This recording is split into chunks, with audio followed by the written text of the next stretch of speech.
momento de deboshon com Deus, para coragem, inspirar e bendicionar. Bom bini.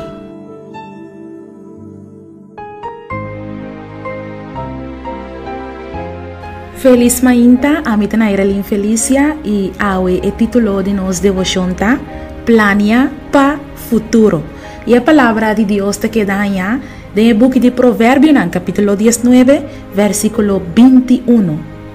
Tem Hopi plan de kurason de Hende, mas o consejo de Señor é lo permanecer. Plania tá bom. De hecho, nós te guardo aconsejar para planear para futuro, pero viva como si fuera ta ahorita nos último dia. Ora que nós ta Hasi plan, nós tem que reconhecer que hasta el mihó plannan por cambia. Palavra de Deus avisa-nos awe, tem Hopi plan de kurason de Hende, mas o consejo de Señor é lo permanecer.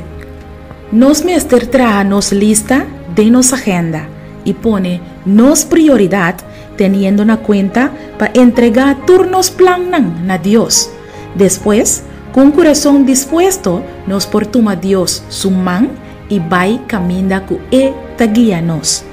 Ora que nos ta pertenece na Cristo Hesus, ta viva de nos y dona nos forma de pensar renovar. E Asina nos acorda para permitir Espírito Santo guia nos em vez de vai dilante determinadamente com nossa própria agenda.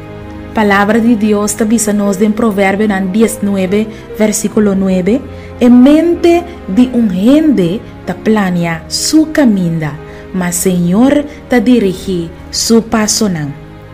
Pone awe tempo quieto para abo com Deus e toma tempo para escuchar Deus su voz.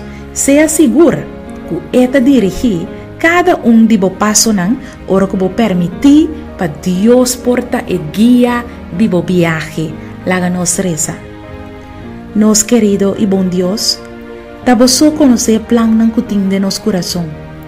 Nos não quejas nada sem escuchar dibo o Deus. Nos não que bula vai dilante de bo plannan Senhor. Nos não quejas nada sem esaki que ta abo su voluntade. Senhor, abo saki que ta bom para nós. Tapi se nos ta pidi para abo porta esum que lo guia nos passo na awe ta nos orashon em nòmber de Cristo Hesus. Amén.